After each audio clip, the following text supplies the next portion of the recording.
అందరికీ నమస్కారం. శ్రీమాత్రే నమః. మన జీవితంలో కొన్నిసార్లు మనం అనుకుంటాం అలసట, ఇబ్బంది, అసహజ పరిస్థితులు ఎదుర్కొంటాం. అంటే అసలు మనం చెప్పం, అసలు కారణం ఏంటో తెలియదు. విపరీతమైన విసుగు, అలసట వస్తుంటుంది, ఇబ్బందులు ఎదురవుతాయి. ఒక్క ఇబ్బంది అంటే సహజంగా ఇబ్బందులు వస్తుంటాయి, అవి కావు. కానీ ఇవి ఎట్లా అంటే ఏవో ఆటంకాలు, మనం చెప్పలేనివి, మనం ఎవరికి చెప్పలేము. ఎందుకంటే ఆల్రెడీ చిరాకు ఎక్కువ ఉంటుంది, దాని తర్వాత మనం ఎలా చెప్పగలుగుతాం ఎవరికైనా? అట్లాంటి సందర్భాల్లో కొన్ని పద్ధతులు పాటిస్తారు.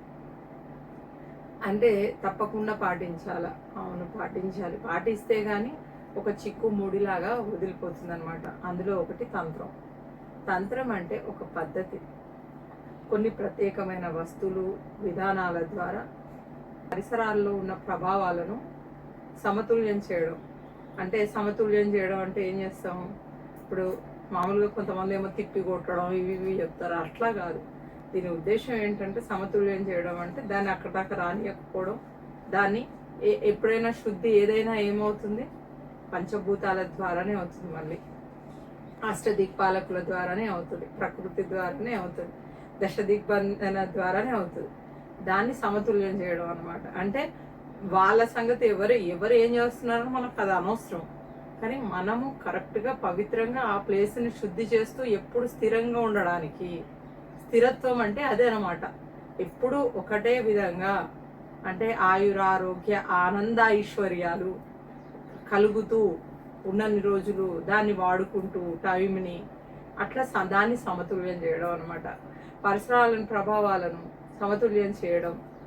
పరంపర ప్రకారం అంటే మన కొంతమంది నిజంగా అమ్మమ్మలు, నానమ్మలు, ఇంట్లో పెద్దవాళ్ళు, లేకుంటే ఇంకా మన శ్రేయోభిలాషులు వీళ్ళు చెప్పినవి గుర్తుపెట్టుకొని పరంపర దిశగా అవే పనులు చేస్తూ ఉంటే మన ఇంటికి మనం కాపాడుకున్న వాళ్ళం అవుతాం. మన చుట్టూ ఉన్న వాతావరణాన్ని, మన ఇంటిని, పరిసరాలు, బయట నుంచి వచ్చే ప్రభావాలు, ఇది నేను ముఖ్యంగా చెప్పేది. ఇవి మనపై ప్రభావం చూపుతాయి.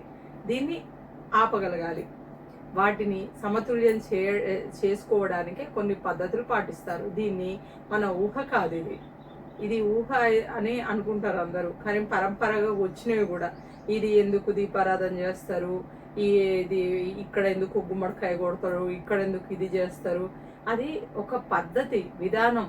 మనము కొన్ని మోసుకొని కొన్ని చోట్ల చూడండి, పెళ్ళంగానే కూర్చోగానే అక్కడి నుంచి వాళ్ళు ఎక్కడ పంపించేస్తారు, హాయి కూర్చున్నాం, ఇంట్లో కూడా ఈ ప్రశాంతత లేదు అనుకునే వాళ్ళు, చెప్పేవాళ్ళు ఉన్నారు. కొన్ని చోట్ల వాళ్ళు బలవంతంగా కూర్చోబెడితే కూడా మనం కూర్చొని వాళ్ళు ఉన్నారు. ఎందుకంటే అక్కడ ఒక నిమిషం కూడా నిలవలేము. ఈ చెడు భావనలతో ఉన్నవాడు మంచి దాంట్లోకి వస్తే వాడు కూర్చోలేడు, మంచివాడు తీసుకెళ్ళిపోయి చెడు దాంట్లో కూర్చోబెడతాడు.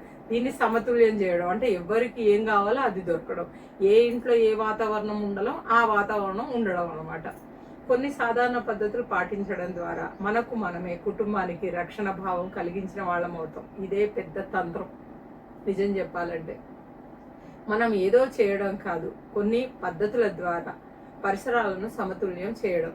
ఈ పద్ధతులు ఎలా చేయాలి, ఏవి ఏ రోజు చేయాలి, ఉపయోగపడతాయా, అవి మనం చూస్తుంటాం. అది ఎలాంటిది? మాస, పక్ష, తిథి, వార, నక్షత్రయుక్తంగా కొన్ని ఉంటాయి. కొన్ని ఏముంటాయి? ఖచ్చితంగా మనం చేయాల్సినవి దినంగా రోజుగా చేసే ఉంటాయి. నేనైతే ఒకటే చెప్తాను, ప్రతిరోజు చేసుకోవడం వల్ల స్పెషల్ డేస్లు చేసుకునే పని ఉండదు, అంత అవసరం రాదు. ప్రతిరోజు చేసుకోవడం వల్ల ఇది డ్రెస్ కోడ్ లాగా మీకు రక్షిస్తుంది.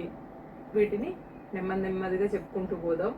అవన్నీ బాగా గ్రహించి సేవ్ చేసుకొని పెట్టుకొని మీరు మీ ఇంట్లో పాటించండి. దాని ద్వారా మీకు ఎన్నో ఉపయోగపడతాయి.